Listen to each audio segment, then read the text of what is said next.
में शांति ना बनाए रखने और गाजा में इजराइल के हमले को ना रोक पाने के लिए अमेरिका सवालों के घेरे में है। और इसी बीच चीन में एक बड़ी मीटिंग हुई मुस्लिम देशों की, जहां पर सऊदी अरब, जॉर्डन, इजिप्ट और इंडोनेशिया और कई और लीडर्स वहां पहुंचे और चाइना के लीडर से उनकी मुलाकात हुई। वांग यी है डिप्लोमेट चाइनीज, उनसे ये मुलाकात की गई और ये 2 दिन की मुलाकात है, यानी कि बीते दिनों 20 और 21 नवंबर की मीटिंग है। और इतना ही नहीं, मुस्लिम देशों की अगर प्लानिंग की बात करें तो बीते दिनों इनकी OIC यानी कि ऑर्गेनाइजेशन ऑफ इस्लामिक कॉर्पोरेशन, और इसके अलावा आने वाले दिनों में एक और मीटिंग होने वाली है ओपेक की, और एक और मीटिंग ये हुई है चाइना में। और इसके बाद कहा जा रहा है कि साउथ अफ्रीका के जो प्रेसिडेंट है उन्होंने भी चाइना को ब्रिक्स समिट में, वर्चुअल समिट में उन्होंने पैलेस्टीन का मुद्दा उठाने की मांग की है और चाइना इसके लिए राजी भी हो गया है। बीते 20 नवंबर को एक और डेवलपमेंट हुआ। क्या हुआ कि फ्रांस और चाइना के लीडर्स ने बातचीत की और पैलेस्टीन के मुद्दे पर उन्होंने जोर दिया। अमेरिका सवालों के घेरे में है। अमेरिका और चीन के बीच में कैसे संबंध है सबको पता है, और जो मुस्लिम देश इस वक्त चाइना में गए हैं वो कहीं ना कहीं अमेरिका के अलाइज हैं, चाहे वो जॉर्डन हो, इजिप्ट हो, सऊदी अरब हो, और इनकी नजदीकी चाइना से कई तरीके के सवाल उठा रही है। चाइना का इंटरेस्ट यहाँ क्या है, ये भी एक देखने वाली बात है, क्योंकि इसी साल जिस तरीके से ईरान और सऊदी अरब के बीच में चाइना ने मध्यस्थता की थी, और उसके बाद बीते इसी साल मई में पैलेस्टीन और इजराइल के बीच भी चाइना ने कोशिश की थी कि वो मध्यस्थता करा सके। दोनों के अलग अलग लीडर्स, चाहे वो नेतन्याहू हो या पैलेस्टीन के प्रेसिडेंट हो, इनसे मुलाकात की थी। चाइना की अगर बात करें तो चाइना का दोनों तरफ से प्रॉफिट है, क्योंकि इजराइल के सेकंड सबसे बड़े ट्रेडर्स में से चाइना है। वही अगर पैलेस्टीन की बात करें तो पैलेस्टीन के समर्थन में हमेशा से चाइना रहा है। पहले 1960s हो या फिर 70s हो, चाइना ने PLO जो कि पैलेस्टीन का ग्रुप है उसका समर्थन किया है। तो इस हिसाब से चाइना डबल साइडेड हमेशा रहा है कि दोनों तरफ रहेंगे। लेकिन अभी चीन की तरफ से जो रुख सामने आया है वो साफ तौर से यही है कि अमेरिका इजराइल पर प्रेशर बनाए कि वो जो ऑपरेशंस चल रहे हैं गाजा पर उसको तुरंत रोके और सीज फायर गाजा स्ट्रिप पर हो सके, और UN के जो रेजोल्यूशंस पास हुए हैं उसको भी सही तरीके से लागू किया जा सके।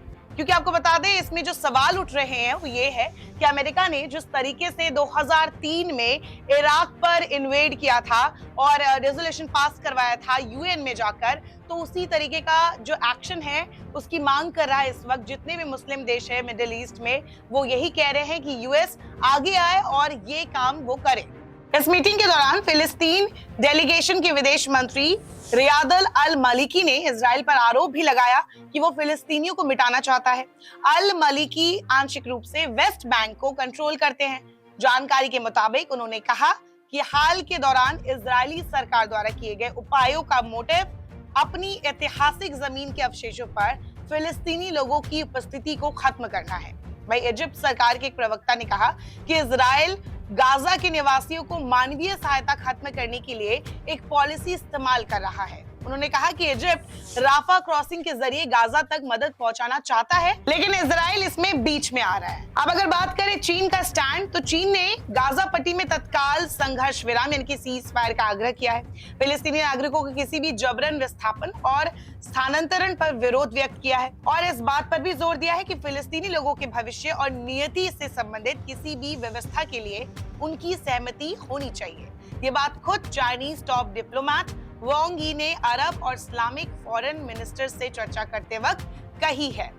अगर इस डेलीगेशन की बात करें तो इसमें सऊदी विदेश मंत्री प्रिंस फैजल बिन फरहान अल सऊद, जॉर्डन के उप प्रधानमंत्री और विदेश मंत्री अयमान सफादी, इजिप्ट के विदेश मंत्री समे शौकरी, इंडोनेशियाई विदेश मंत्री रेटनो मासूदी शामिल है। वे फिलिस्तीनी विदेश मंत्री रियाद अल मलिकी और इस्लामिक कॉर्पोरेशन के महासचिव हुसैन इब्राहिम ताहा भी इस मीटिंग में पहुंचे थे। इस डेलीगेशन का मोटिव साफ तौर पर यही था कि अमेरिका और वेस्टर्न देशों पर इजराइल को रोकने का प्रेशर बनाया जाए, UN में जो भी प्रस्ताव पेश हुए हैं उसे सफल बनाया जा सके और फिलिस्तीन और गाजा में नागरिकों की हत्या को रोका जा सके। मौजूदा हालात की बात करें तो गाजा में लगातार इजरायली ऑपरेशंस जारी है। इस बीच जो उनकी जंग है उसको पॉज भी किया जा रहा है ताकि गाजा से नागरिकों को निकाला जा सके। लेकिन फिर भी अब तक के अगर डेटा की बात करें तो लगभग 13,000 या उससे ज्यादा लोगों की मौत हो चुकी है, जिसमें सबसे ज्यादा बच्चे हैं अभी भी। और लगातार जिस तरीके से अल शिफा जो अस्पताल है गाजा का सबसे बड़ा, उसको टारगेट बनाया गया है और बीते दिनों यहाँ काफी सारे नवजात बच्चों की डेथ की खबर आई थी, जिसको लेकर अमेरिका और इजराइल की भी काफी आलोचना की गई। सोशल मीडिया पर गाजा को लेकर लगातार हैशटैग्स ट्रेंड कर रहे हैं और लोग कह रहे हैं कि अमेरिका इजराइल पर प्रेशर बनाए। हालांकि अमेरिका ने डायरेक्टली कुछ भी नहीं कहा है, लेकिन अमेरिका ने भी कहा है कि ये इजराइल का अधिकार है कि वो सेल्फ डिफेंस करे, लेकिन वो वहां के नागरिकों की भी सुरक्षा का इंतजाम करे। अब ये देखना होगा आने वाले दिनों में कि चाइना इसमें कौन सा रोल प्ले करता है।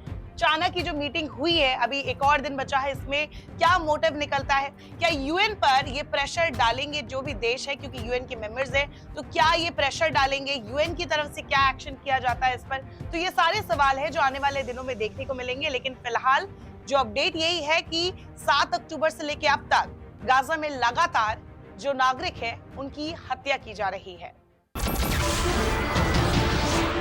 नमस्कार, मैं हूं मानक गुप्ता।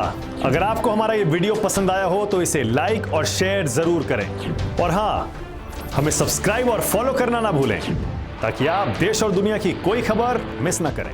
तो जुड़े रहिए हमारे साथ और देखते रहिए न्यूज़ 24।